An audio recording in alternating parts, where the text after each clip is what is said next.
लालच वो बुरी बला है जो किसी भी इंसान के ऊपर अगर एक बार हावी हो जाए तो फिर इतनी आसानी से नहीं हटता है। इस लालच के चक्कर में आज तक न जाने कितने लोगों की ज़िंदगियां भी बर्बाद हो चुकी है। आज की कहानी में भी सेम कुछ ऐसी होता है, जिसकी वजह से एक व्यक्ति हमेशा के लिए इस दुनिया को छोड़ के चला जाता है। नमस्कार, आदाब, मैं हसमुद्दीन और आप देख रहे हैं सफ़र क्राइम तक। आज की जो सच्ची घटना मैं आपको सुनाने वाला हूँ, दरअसल ये घटना है उत्तर प्रदेश की।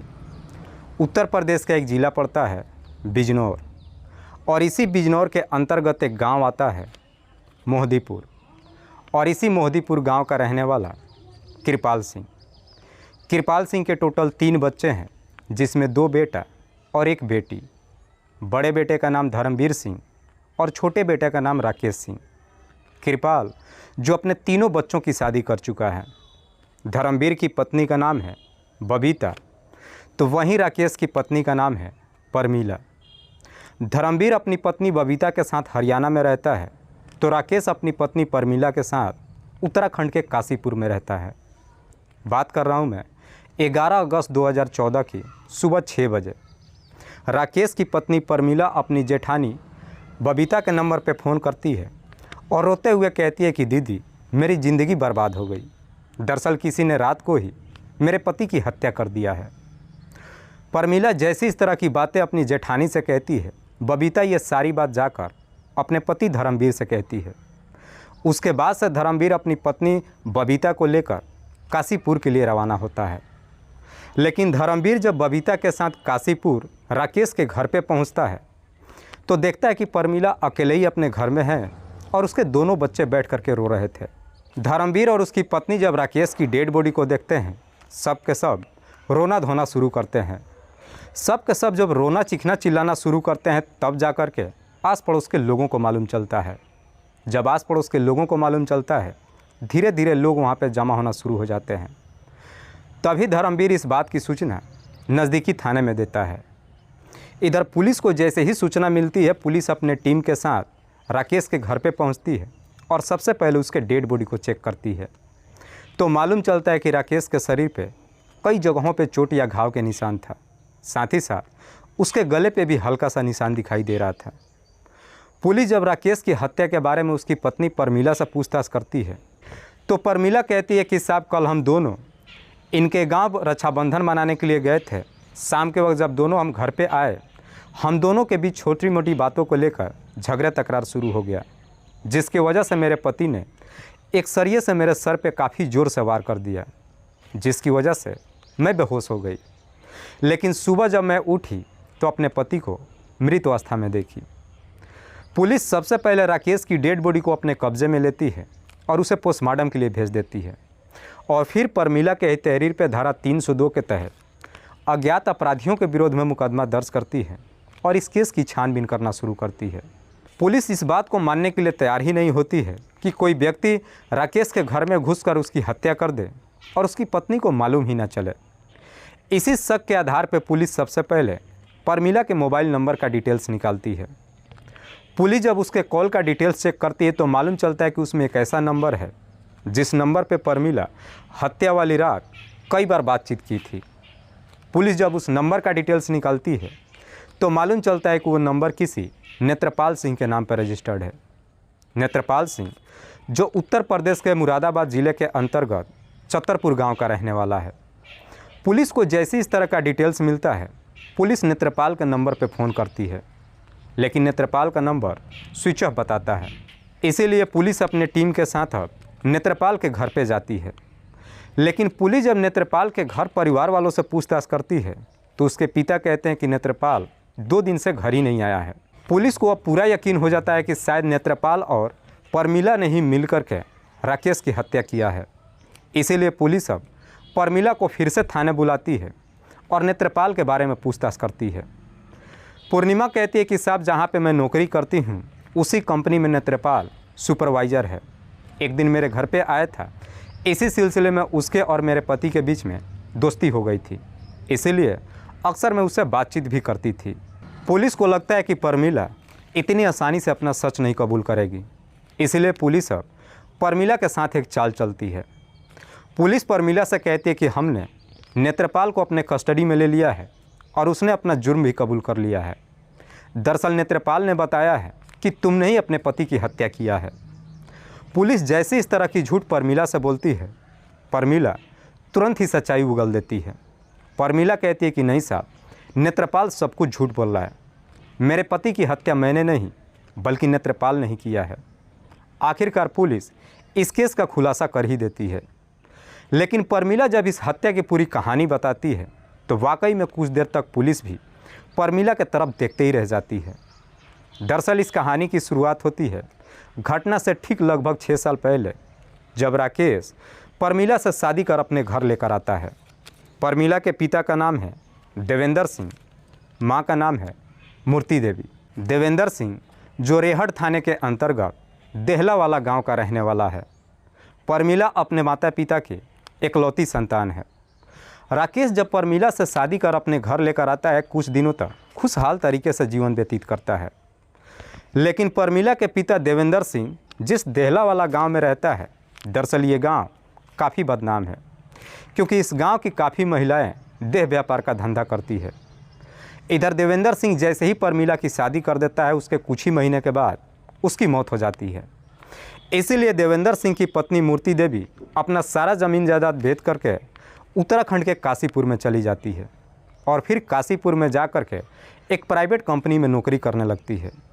हालांकि इस नौकरी से मूर्ति देवी कुछ ज़्यादा पैसा नहीं कमाती है, इसलिए अपना जीवन बेहतर तरीके से व्यतीत करने के लिए इसी काशीपुर में मूर्ति देवी देह व्यापार का धंधा शुरू कर देती है। मूर्ति देवी के अंडर में कई सारे महिलाएं होती है जिनको फ़ोन के जरिए मूर्ति देवी हैंडल करती है, जिसकी वजह से मूर्ति देवी भी अच्छा खासा पैसा कमाती है। इधर मूर्ति देवी जब अपना जीवन बेहतर तरीके से व्यतीत करने लगती है, जब उसकी बेटी परमिला अपनी माँ के जीवन लाइफ स्टाइल को जब देखती है, वो भी अपने पति से कहती है कि हम भी उत्तराखंड के काशीपुर में चलते हैं। काशीपुर में जाने की जब बात कहती है, राकेश जाने के लिए तैयार नहीं होता है। लेकिन परमिला जब अपने जिद पर उतर जाती है, राकेश भी परमिला की बात मान जाता है और आखिरकार एक दिन राकेश अपनी कुछ ज़मीन बेच करके अपनी पत्नी के साथ काशीपुर में चला जाता है। काशीपुर में जा कर के वहीं पे एक प्लॉट खरीद करके वहाँ पे अपना घर बना लेते हैं। लेकिन जहाँ पे प्लॉट खरीद कर घर बनाते हैं, वहाँ के आसपास के दूर इलाकों में कोई घर नहीं होता है। राकेश इसी काशीपुर में एक प्राइवेट कंपनी में नौकरी करने लगता है, तो वहीं उसकी पत्नी परमिला भी एक जूता फैक्ट्री में नौकरी करने लगती है।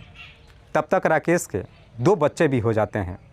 राकेश अपने दोनों बच्चों को स्कूल में दाखिला भी करा देता है। इधर परमिला जिस जूता फैक्ट्री में नौकरी करती है, वहीं पे परमिला की मुलाकात नेत्रपाल से होती है। नेत्रपाल जिसकी उम्र है लगभग 24 साल, जो कुंवारा है। इधर नेत्रपाल जब परमिला को देखता है तो उसकी खूबसूरती देख उसका दीवाना हो जाता है और फिर अब परमिला के नज़दीक जाने के लिए अक्सर उससे बातचीत करने लगता है। बातचीत करते करते आखिरकार परमिला और नेत्रपाल के बीच में अवैध संबंध बनना शुरू हो जाता है। दोनों के बीच में जैसे ही अवैध संबंध बनना शुरू हो जाता है, उसके बाद से परमिला भी अब नेत्रपाल को अपने घर पे ही बुलाने लगती है। एक दिन राकेश जब अपने घर पे जाता है तो अपने ही घर पे नेत्रपाल को देखता है। जब नेत्रपाल को देखता है तो उसके बारे में अपनी पत्नी परमिला से पूछताछ करता है, लेकिन परमिला बड़ी सफाई तरीके से अपने पति से झूठ बोलती है। परमिला कहती है कि नेत्रपाल मेरे कंपनी में सुपरवाइज़र है और इसी इलाके में ये भी एक प्लॉट ख़रीदना चाहते हैं, इसीलिए मैंने इन्हें अपने घर पे बुला लिया उस प्लॉट को दिखाने के लिए। जैसे इस तरह की झूठ अपने पति से कहती है, राकेश भी अपनी पत्नी की बातों पे यकीन कर लेता है। उसके बाद से राकेश और नेत्रपाल के बीच में दोस्ती हो जाती है।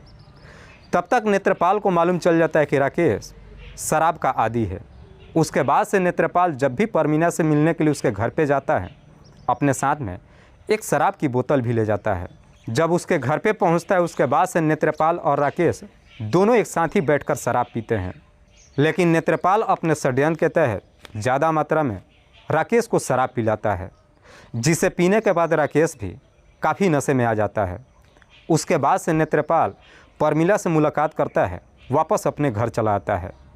लेकिन एक दिन नेत्रपाल जब परमिला से मिलने के लिए उसके घर पे जाता है, उस वक्त ही राकेश अपने घर पे पहुंच जाता है और दोनों को आपत्तिजनक स्थिति में देख लेता है। राकेश जैसी इस तरह की नज़ारा देखता है, उसके बाद से नेत्रपाल तो वहाँ से भाग जाता है, लेकिन राकेश अपनी पत्नी की बुरी तरीके से पिटाई करता है। अपनी पत्नी की पिटाई ही नहीं करता है, बल्कि उसके काम पे जाना भी बंद करा देता है और उसके ऊपर पहरा देना शुरू कर देता है, जिसकी वजह से परमिला और नेत्रपाल का मिलना मुश्किल हो जाता है। लेकिन तब तक काफ़ी देर हो चुकी थी। दरअसल नेत्रपाल और परमिला ने शादी करने का फैसला कर लिया था। दोनों का जब मुलाकात नहीं हो पाता है, अब दोनों को लगता है कि शायद उनके रास्ते का रोड़ा राकेश बन चुका है। इसीलिए परमिला एक दिन नेत्रपाल के नंबर पर फ़ोन करती है और कहती है कि मेरे पति को रहते हुए हम दोनों कभी एक नहीं हो सकते हैं। बेहतर है कि तू मेरे पति को हमेशा के लिए इस दुनिया से हटा दो। परमिला जैसी इस तरह की बातें नेत्रपाल से कहती है, नेत्रपाल भी परमिला की बातों में आ जाता है। उसके बाद से परमिला और नेत्रपाल दोनों मिल करके राकेश को इस दुनिया से हटाने के लिए एक तारीख तय करते हैं, 10 अगस्त 2014 की। दरअसल 10 अगस्त 2014 को रक्षाबंधन होता है। परमिला अपने पति से कहती है कि तुम अपने घर चलो रक्षाबंधन मनाने के लिए। परमिला जब अपने पति के साथ उसके घर पे जाती है, शाम के वक्त जब दोनों वापस अपने घर पे आते हैं, उससे पहले परमिला नेत्रपाल के नंबर पे फ़ोन कर देती है और उसे काशीपुर बुला लेती है। इधर शाम के वक्त जब दोनों अपने घर पे पहुंचते हैं, राकेश और उसकी पत्नी खाना बनाने को लेकर झगड़े तकरार शुरू कर देते हैं। दरअसल ये झगड़ा तकरार भी उसी षड्यंत्र का एक हिस्सा था। दोनों के बीच में जब झगड़े तकरार शुरू होता है, राकेश गुस्से में अपने घर से निकल जाता है और सीधे ठेके पे पहुंच जाता है। लेकिन राकेश जब अपने घर से निकलकर इधर ठेके पे जाता है, उसी बीच परमिला नेत्रपाल के नंबर पे फ़ोन करती है और उसे अपने घर पे बुला लेती है। लेकिन जब थोड़ी देर के बाद राकेश वापस अपने घर पे पहुंचता है और अपने घर में जब नेत्रपाल को देखता है, देख करके उसका गुस्सा 7वें आसमान पे चढ़ जाता है। इससे पहले कि अब राकेश नेत्रपाल के ऊपर हमला करता है, परमिला अपने घर में से उठाकर एक सरिया नेत्रपाल को दे देती है और साथ ही साथ अपने पति के दोनों हाथ को पकड़ लेती है।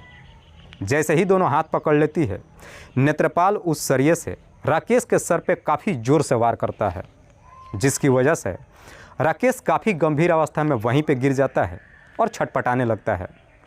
परमिला जब उसे पकड़ने की कोशिश करती है, नेत्रपाल एक बार फिर से उस सरिये से वार करता है, लेकिन इस बार वो चोट परमिला के सर पे जाके लग जाता है, जिसकी वजह से परमिला के भी सर से खून बहने लगता है।